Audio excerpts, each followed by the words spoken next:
अस्सलामुअलैकुम। चैप्टर 5 है conditional structure C plus plus की बुक का। उसका आज हम तीसरा टॉपिक करेंगे। इससे पहले हमने कंट्रोल स्ट्रक्चर, रिलेशनल ऑपरेटर वगैरह सब पढ़ लिया है। तो इफ़ स्टेटमेंट आज पढ़ेंगे, जैसा कि जो चैप्टर 5 है वो कंडीशनल स्ट्रक्चर के बारे में है। तो जब हमने स्ट्रक्चर्स, कंट्रोल स्ट्रक्चर में दूसरे नंबर पर कंडीशनल स्ट्रक्चर पढ़ा था, तो हमने देखा था कि उसमें कंडीशन की बुनियाद पर स्टेटमेंट एग्जीक्यूट होती हैं। तो उसका जो आगे हमने टाइप्स देखी थी, उनके नाम पढ़े थे। आज उनमें से पहली टाइप्स को पढ़ेंगे और इसके प्रोग्राम को एग्जीक्यूट करके देखेंगे, रन करा के देखेंगे। The if statement is a decision making statement, यानी जो इफ स्टेटमेंट है इसमें डिसीजन लिया जाता है, कंडीशन को अवेलुएट किया जाता है। कंडीशन अगर ट्रू है तो क्या डिसीजन होगा, इसलिए इसे डिसीजन मेकिंग स्टेटमेंट कहते हैं। It is the simplest form of conditional structure, ये सिंपल फॉर्म है कंडीशनल स्ट्रक्चर्स की, क्योंकि इसमें एग्जीक्यूट तो होगा अगर कंडीशन ट्रू है, लेकिन अगर कंडीशन फॉल होगी तो कुछ हैपन नहीं होगा। लेकिन आगे फर्दर जो हम इसकी टाइप्स पढ़ेंगे उसमें हम इस प्रॉब्लम को भी साथ साथ सोल्व करते जाएंगे। It is use to execute or skip a statement और set of statement by checking a condition, यानी कंडीशन को चेक किया जाएगा, फिर उसकी बुनियाद पर स्टेटमेंट को एग्जीक्यूट या फिर स्किप किया जाएगा। The condition is given as a relational expression, relational expression में कंडीशन गिवन होती है। जैसा कि हमने पढ़ा था कि रिलेशनल एक्सप्रेशन से क्या मुराद है, यानी ऐसा एक्सप्रेशन जिसमें कांस्टेंट वेरिएबल के साथ साथ रिलेशनल ऑपरेटर का इस्तेमाल हो। तो रिलेशनल ऑपरेटर ही कंडीशन को स्पेसिफाई करते हैं, इसलिए जो कंडीशन है वो हमें रिलेशनल एक्सप्रेशन की फॉर्म में मिलेगी। If the condition is true, अगर तो कंडीशन ट्रू है, द स्टेटमेंट और set of statement after if statement is execute, यानी इफ के साथ हमने जो कंडीशन लगाई है अगर तो वो ट्रू है तो उसके बाद वाली जो स्टेटमेंट है वो एग्जीक्यूट हो जाएंगी। लेकिन यहाँ पर दूसरा भी ऑप्शन होता है, क्योंकि कंडीशन है तो कंडीशन फॉल्स भी हो सकती है। अगर तो फॉल्स एंड द स्टेटमेंट और set of statement after if statement is not execute, फिर जो स्टेटमेंट्स और सेट ऑफ स्टेटमेंट मिली हैं इफ स्टेटमेंट के बाद लिखी गई हैं, कंप्यूटर को इंस्ट्रक्शन दी गई हैं, वो एग्जीक्यूट नहीं होगी, यानी वो इग्नोर हो जाएंगी। यही इसका मेन डिसएडवांटेज है कि अगर तो कंडीशन ट्रू है तो स्टेटमेंट एग्जीक्यूट होगी, अगर फॉल्स है तो फिर कुछ भी नहीं होगा, वो इग्नोर हो जाएंगी।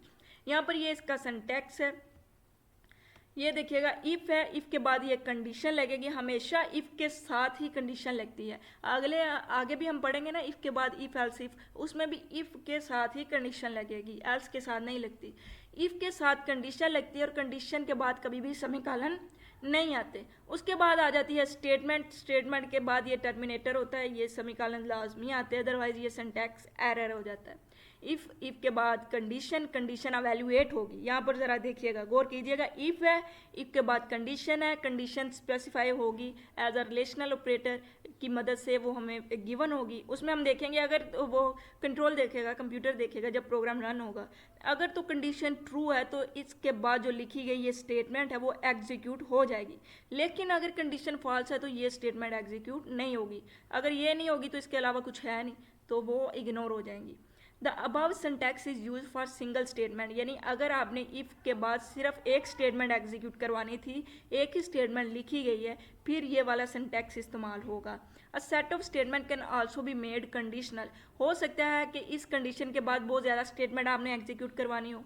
इन this case this statement are written in curly brackets, अगर एक से ज़्यादा स्टेटमेंट इस्तेमाल होती है इफ कंडीशन के बाद तो उसमें हम करली ब्रैकेट इस्तेमाल करेंगे।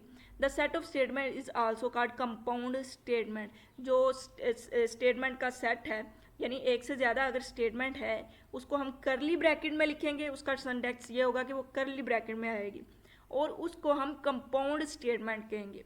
अब यहाँ पर उन्होंने कंपाउंड स्टेटमेंट के लिए भी सिंटैक्स दे दिया है कि अगर ये कंडीशन है उसके बाद यहाँ पे स्टेटमेंट वगैरह आएंगी तो वो करली ब्रैकेट्स में लिखी जाएंगी, यानी ये वाली ब्रैकेट्स के अंदर लिखी जाएंगी, फिर जितनी मर्जी आप उसके अंदर स्टेटमेंट लिखते रहें। अब जो आपने बहुत ज़्यादा स्टेटमेंट लिख दी है उसको हम कंपाउंड स्टेटमेंट कहते हैं।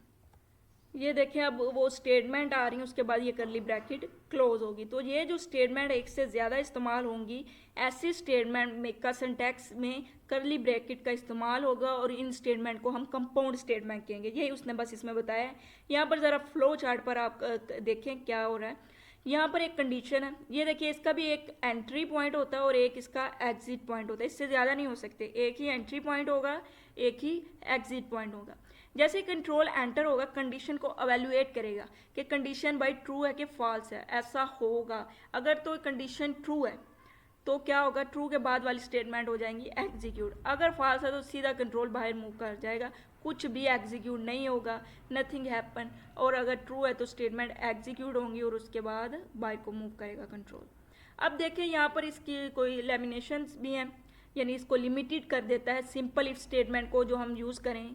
यहाँ पर the if statement is the simplest selection structure. Selection structure को ही हम कंडीशनल स्ट्रक्चर कहते हैं, डिसीजन मेकिंग स्ट्रक्चर कहते हैं, but it is very limited in its use. ये अपने इस्तेमाल में इसको हम इस्तेमाल बहुत ही इसका लिमिटेड हो चुका है। इसकी वजह क्या है? इसकी वजह यह है कि अगर कंडीशन फॉल्स होती है तो कुछ हैपन नहीं हो रहा, कुछ भी एग्जीक्यूट नहीं होता, जिसकी वजह से ये लिमिटेड हो गया यूज़ करने में।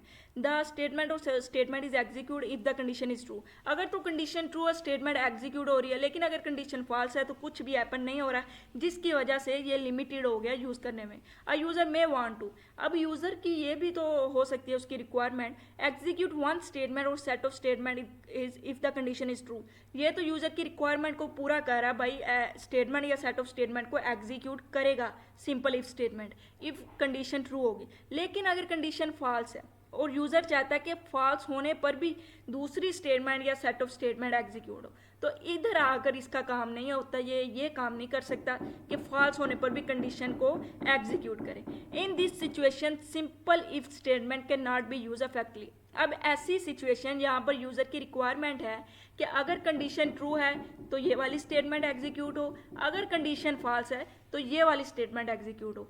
इधर आकर इफ जो सिंपल इफ स्टेटमेंट है स्ट्रक्चर है ये इस्तेमाल नहीं हो सकता, यहाँ पर ये लिमिटेड हो जाता है। यहाँ पर उसने एग्जाम्पल दे दी है कि अगर suppose a programme should display pass if the student gate 40 marks और मोर मार्क्स। अगर तो 40 या 40 से ज़्यादा मार्क्स है तो प्रोग्राम डिस्प्ले करवा दे पास। अगर इट शुड डिस्प्ले, ये फेल भी डिस्प्ले करवाए अगर इससे लेस देन मार्क्स है। तो इस जगह पर simple if statement can not be use to handle this situation. तो ये इस सिचुएशन को हैंडल नहीं कर सकता जहाँ पर दो तरह से हम फेल होने पर भी कुछ कंडीशन फॉल्स होने पर भी कुछ एग्जीक्यूट करवाएं स्टेटमेंट, और उसके ट्रू होने पर भी एग्जीक्यूट करवाएं। ट्रू होने पर तो ये करेगा, फॉल्स होने पर ये कुछ एग्जीक्यूट नहीं करेगा। अब दोबारा मैं आपको समझा देती हूँ। सिंपल इफ स्टेटमेंट में कंडीशन को एवेल्युएट किया जाएगा, ट्रू होगी तो उसके बाद जो स्टेटमेंट लिखी है वो एग्जीक्यूट हो जाएंगी, अगर फॉल्स है तो कुछ हैपन नहीं होगा। तो ये लिमिटेड हो जाता है क्योंकि यूज़र चाहता है कि फॉल्स होने पर भी कुछ स्टेटमेंट एग्जीक्यूट हो, लेकिन ये इस तरह की वर्किंग नहीं कर सकता।